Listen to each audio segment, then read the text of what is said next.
PKH Kejaksaan Agung mendalami dugaan tindak pidana pembalakan liar yang terjadi di Provinsi Sumatera Utara, Sumatera Barat, dan Aceh. Penyelidikan diperlukan untuk mengetahui apakah banjir bandang yang terjadi di ketiga provinsi itu murni disebabkan faktor alam atau ada keterlibatan manusia melalui praktik illegal logging dan pertambangan. Untuk itu, tim Satgas PKH Kejaksaan Agung saat ini sudah disebar ke 3 provinsi yang terdampak bencana.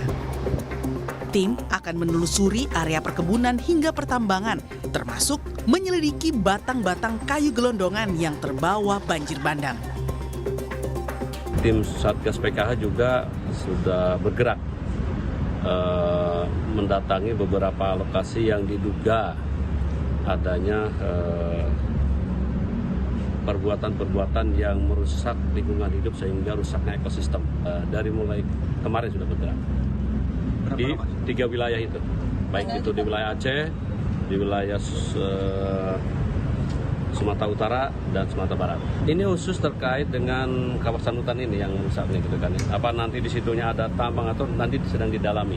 Apakah ini nantinya akibat seperti dari apa, dari rusaknya kawasan hutan atau kayu tambang, nanti didalami oleh. Yang jelas tim PK sudah bergerak. Sementara itu, Wakapolri Komjen Dedi Prasetyo memastikan tim penyelidik sudah bergerak mengumpulkan bukti, menelusuri rantai distribusi kayu ilegal, dan mengidentifikasi aktor intelektual di balik praktik penebangan liar. Tim sus ini berkoordinasi dengan Polda Sumbar dalam penyelidikannya. Banyaknya temuan gelondongan kayu saat banjir bandang di Sumatera Barat, Pak. Itu apakah akan diselidiki, Pak?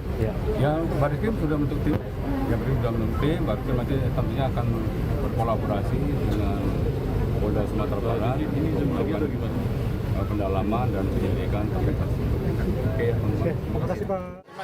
Kalau terkait nanti akan kita lakukan penyelidikan, apakah betul bahwa barang-barang atau kayu yang terbawa oleh air tadi betul hasil pembelakan terus bertahap, itu akan kita lakukan penyelidikan lebih lanjut.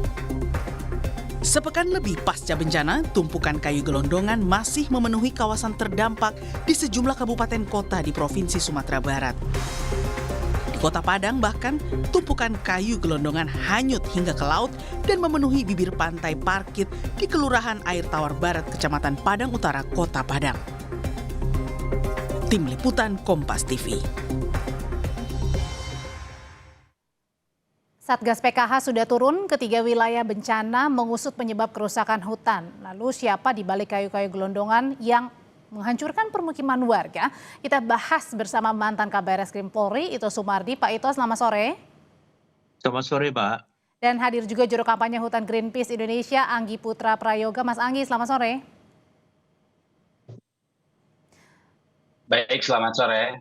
Ya, saya mau ke Pak Ito dulu. Pak Ito, dari Kejagung ini mengatakan bahwa tim Satgas PKH akan menelusuri area perkebunan hingga pertambangan di wilayah bencana. Biasanya barang bukti seperti apa sih yang kemudian bisa jadi indikasi bahwa betul di sana ada perusakan area? Ya, baik, Pak. Pengalaman saya ya waktu saya menjabat Kapolda Riau, kemudian Kapolda Sumsel, kita memang harus menggunakan alat transportasi helikopter ya. Karena hanya dari atas kita bisa menelusuri kayu itu dari mulai hilir ke hulu.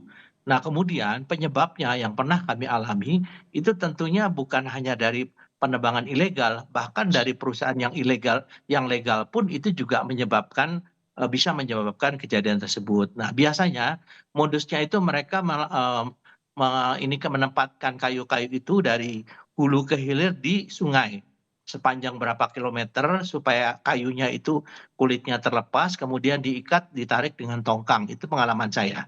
Nah, selama ini kan kita tidak pernah terjadi banjir bandang yang seperti sekarang. Tentunya kalau kayu-kayu ini cakupan hutan yang dibuka itu sangat luas, maka tentunya itu tidak mampu untuk menahan air. Dan air inilah yang kemudian membawa longsoran ya masuk ke dalam sungai sehingga akhirnya sungai itu akan meluap ya. Dan tentunya yang kita lakukan di sini harus dilakukan penelusuran. Tidak mudah ya, Mbak, karena dulu juga pengalaman saya penelusuri sampai ke hulunya itu kita harus menggunakan alat transportasi udara, kemudian lakukan pengamanan, dicek kemudian apakah izin-izinnya itu legal atau ilegal, bahkan yang legal pun juga itu juga sebagai penyebab ya, kayu-kayu itu yang bisa akhirnya menyebabkan terjadinya banjir ya, karena mereka menempatkannya di sungai-sungai ya, Pak dalam Ito, kayu-kayu ini ya. sebenarnya digunakan untuk apa sih? Ya dijual lah Pak, dijual ya. Jadi Oke. kesulitannya ya itu pasti karena harga kayu memang tinggi ya, kemudian mereka juga di sini kan memanfaatkan masyarakat tempatan ya, masyarakat setempat yang kondisi sosial ekonominya itu sangat sangat memprihatinkan. Jadi memang serba sulit kalau menegakkan ini, tentunya yang harus kita sasar adalah para pemodalnya. Baik yang itu legal maupun yang ilegal. Nah, di sini harus dilakukan kembali masalah melakukan penelitian kembali izin-izin ini apakah memang harus diteruskan atau tidak, apakah memenuhi persyaratan atau tidak, karena biasanya mereka itu memperluas sendiri ya untuk area yang diizinkan. Nah, ini tentunya menjadi bahan dari para penegak hukum, terutama baik kepolisian, mungkin juga dengan kejaksaan dan instansi kehutanan untuk bisa melihat apakah izin ini memang yang diberikan sesuai dengan ketentuan atau tidak. Karena izin dikeluarkan harus ada perizinan dari Kementerian Lingkungan Hidup ya, maupun Oke. dari Kementerian Kehutanan. Oke, harus ada 2 izinnya ya kalau dari Kementerian Lingkungan Hidup dan juga Kehutanan ya Pak Ito. Apalagi mungkin juga Ya. semakin susah atau diperparah dengan tidak ada perusahaan yang memang ada di situ gitu ya? Iya betul, ya itulah, ya kan yang diambil kayunya Mbak ya, nanti di ujung itu mereka dibawa ke sawmill-sawmill. Sawmill itu biasanya terletak di sekitar sungai ya, di Heeh. sekitar sungai. Jadi kita pernah melakukan patroli bersama Pak Gubernur ya, Pangdam, ya kita temukan sawmill-sawmill itu ada di sekitar sungai, karena tidak mungkin sawmill itu ada di atas ya, itu yang menyebabkan, karena kan kayu-kayu ini terletak di ketinggian. Oke. Kemudian mereka diluncurkan dengan seperti rel masuk ke dalam sungai, didiamkan sampai dengan kulitnya terlepas, diikat, kemudian ditarik dengan tongkang masuk ke tempat sawmill-sawmill. Nah, disinilah pusatnya, kita harus melihat penyelidikannya harus dari hilir sawmill-sawmillnya, kemudian dari hulunya adalah di mana tebangan kayu tersebut. Oke. Ini juga saya tentunya dulu pernah melibatkan juga dari jaringan-jaringan teman-teman dari yang lingkungan hidup ya, Jika Lahari dan sebagainya. Ini juga penting untuk melakukan pengawasan dan bagaimana kita bisa mengetahui penyebab daripada penerbangan ilegal tersebut, Oke. Mbak. Dari pandangan Greenpeace sendiri, Mas Anggi, kalau tadi Pak Ito bilang ada mulai dari hulu ke hilir, ada mulai dari kayu yang ditebang, kemudian dipisahkan, kemudian dibawa sampai diperuntukkan baik itu untuk perusahaan legal maupun ilegal. Pertanyaannya, hanya perusahaan itu sendiri yang melakukan atau ada banyak orang nih di belakangnya, ada backing-backing mungkin? Ya, jadi ini sangat erat kaitannya ya, karena pemanfaatan kayu ini masif. Jadi saya pikir juga di sini harus ditelusur lagi asal-usul izin yang dikeluarkan oleh Kementerian Kehutanan. Jadi ini bukan, saya sepakat bahwa ini bukan bicara soal legal dan ilegal, tetapi tepat atau tidak tepat ketika pemanfaatan hutan itu diberikan untuk mengeksploitasi hutan-hutan yang tersisa di Sumatera Utara.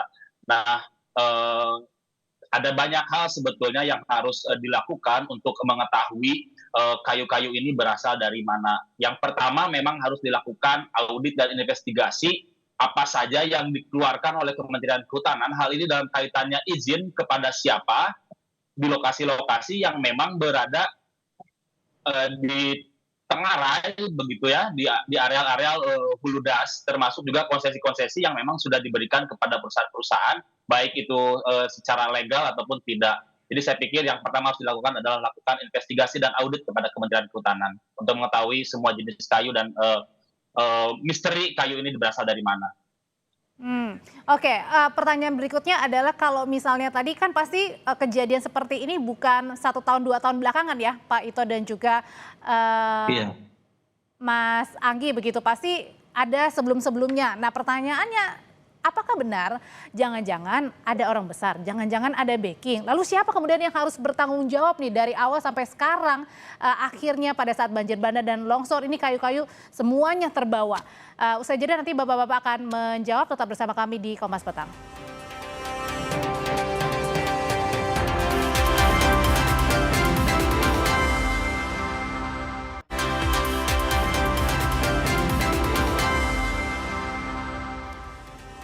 Oke, pertanyaan sebelumnya yang perlu dijawab juga oleh Pak Ito dan juga Mas Anggi adalah gimana caranya ini menentukan dan tahu siapa orang besar di balik peristiwa kayu gelondongan yang kemudian terbawa pada saat banjir bandang dan juga longsor, Pak Ito. Kan nggak mungkin hanya 1-2 tahun belakangan terjadi, pasti sudah lama terjadinya. Gimana caranya bisa tracking ke belakang ini? Ya, saya kira mungkin pada saat saya tahun 2005 Kapolda Riau, Mbak, ya, itu sudah terjadi, cuma tidak sampai terjadi banjir bandang. Karena kerusakan hutannya masih kecil dan kita harus pertama memetakan dulu daerah kerusakan hutan yang kemudian mengalir kepada pusat terjadinya banjir bandang. Nah, dari sana kemudian kita bersama-sama dengan kementerian terkait menginventarisir tadi sampaikan Mas Anggi, siapa perusahaan di daerah situ yang mendapatkan izin. Setelah itu kita lihat, kan bisa lihat dari area yang diberikan izin dengan yang tidak diberikan izin ya. Nah, di sana kita bisa menentukan mana perusahaan yang legal, mana perusahaan yang ilegal ya, atau penembangan yang ilegal. Nah, di sini nanti baru dari sini diturunkanlah tim ya. Biasanya kita menurunkannya dengan pesawat helikopter dan lain sebagainya karena tidak mungkin lewat jalur darat, Mbak. Jalur darat itu sangat sulit menembus hutan ya. Dan mereka ini kayu-kayu ini pasti akan ini kan ditempatkan di sungai ya, aliran sungai. Karena dengan cara itulah mereka akan membawa kayu-kayu ini ke tempat comil. Nah, sekarang untuk membuktikan apakah kayu ini berasal dari tebangan atau merupakan kayu alam, ini tentunya kita lihat saja dari hasil chainsaw-nya ya, pemotongan kayu-kayu ini yang biasanya yang berasal dari perusahaan itu adalah ada bekas dipotong. Tapi kalau yang dari alam kan tidak ada bekas-bekas dipotong. Ini saya kira mungkin tim yang di hilir ini harus bisa menginventarisir dan biasanya kayu-kayu dari perusahaan yang legal ini diberikan nomor, Mbak, diberikan nomor. Itu kalau Ini yang ada mungkin temuan dilakukan. nomor, ada juga tadi bekas temuan gergaji juga di kayu-kayu gelondongannya. Pertanyaannya kalau begitu seharusnya tidak sulit untuk mengetahui dan meminta pertanggungjawaban perusahaan-perusahaan legal maupun ilegal itu, Pak Ito. Iya, sangat tidak sulit, Mbak. Menurut saya ya, di situ mau tidak mau perusahaan itu kan harus memberikan kompensasi ya terjadinya banjir itu kepada masyarakat dan lain sebagainya ya. Saya kira kan perusahaan-perusahaan itu kan harus segera diinventarisir sekarang siapa. Jadi meskipun perusahaan itu legal karena dia membuka untuk biasanya sawit, kan itu menyebabkan serapan air menjadi kecil ya, kemudian menyebabkan air itu akan turun, kemudian bisa membawa tanah ya, atau dalam bentuk longsoran itu ya. Nah, ini yang harus mereka bertanggung jawab. Kan kerusakan lingkungan itu juga tentunya nanti dari hasil penyidikan ya, baik dari pihak kepolisian maupun instansi lain, kehutanan dan lain sebagainya, itu mereka juga harus bisa membawa ahli-ahli lingkungan hidup yang bisa menentukan apakah perusahaan ini sebagai salah satu penyebab dari terjadinya banjir bandang. Otomatis harus dikenakan tindakan atau kompensasi apa yang diberikan kepada masyarakat ataupun pemerintah ya. Dan Kalau tadi Pak Ito bilang pada saat Pak Ito masih menjabat sebagai Kapolda Riau ini tidak semasif sekarang ya, tapi kemudian semakin besar lagi. Nah, pertanyaannya kalau gitu apakah bisa sebuah perusahaan legal maupun ilegal ini bisa menebang kayu-kayu tanpa adanya perlindungan dalam tanda kutip? ya itu kan ada persyaratannya, Mbak. Nanti kita lihat apakah yang diizinkan oleh kementerian ini juga adalah sesuai dengan perhitungan daripada ekologi ya, atau daripada dampak terhadap lingkungannya. Karena kita juga tidak hanya melihat daripada pemerintah daerah yang memberikan izin, tapi kementerian ini pun akan kita lihat ya, apakah kementerian ini juga hanya sekedar memberikan izin tanpa memperhitungkan persyaratan-persyaratan kemungkinan terjadinya bencana alam ataupun terjadinya seperti sekarang banjir bandang dan longsoran atau tidak. Nah, ini tentunya nanti harus secara Satgas ini harus secara bersama-sama ya, kolaboratif dengan kementerian-kementerian lain sehingga bisa diusut dari mulai perizinan, kemudian pelaksanaan perizinan itu yang biasanya pengalaman saya diberikan izin misalnya membuka lahan 100 hektar. Kemudian mereka membuka lahan sampai 300 hektar. Kita tahulah pengusaha besar yang akhir-akhir ini terkena permasalahan itu dengan kebun sawit dan lain sebagainya. Nah, ini dampaknya adalah sekarang ini, Mbak ya.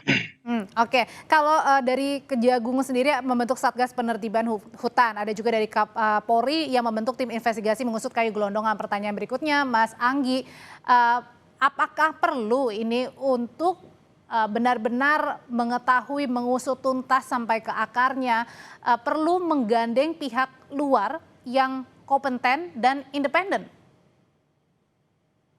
Ya, saya pikir sangat penting ya. Di sini ada keterlibatan dari Kejagung juga termasuk juga KPK.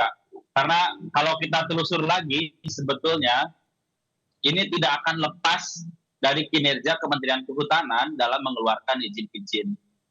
ada banyak sekali skema-skema yang dikeluarkan oleh Kementerian Kehutanan dalam konteks mengeksploitasi hutan. Bisa dalam bentuk pemanfaatan hutan, bisa dalam bentuk penggunaan kawasan hutan, bisa dalam bentuk juga pelepasan kawasan hutan. Saya pikir juga ini bisa jadi ini ada kaitannya dengan upaya-upaya Kementerian Kehutanan melepaskan kawasan hutan untuk kelompok-kelompok tertentu untuk perkebunan kelapa sawit, ya, di mana itu aktivitas yang dilakukan adalah mengeksploitasi hutan, kemudian mengubah tutupan hutan yang tadinya hutan menjadi bukan hutan. Bisa dilakukan dengan cara land clearing ataupun kemudian kemudian dibangun perkebunan kelapa sawit. Jadi sangat penting untuk membentuk atau menggandeng lembaga independen, ya, untuk menelusuri sebetulnya dari mana asal usul atau misteri kayu ini berasal. Nah, tapi secara hukum sebetulnya ada mandatori yang dikeluarkan begitu, ya, kebijakan-kebijakan yang berlaku saat ini, yaitu dengan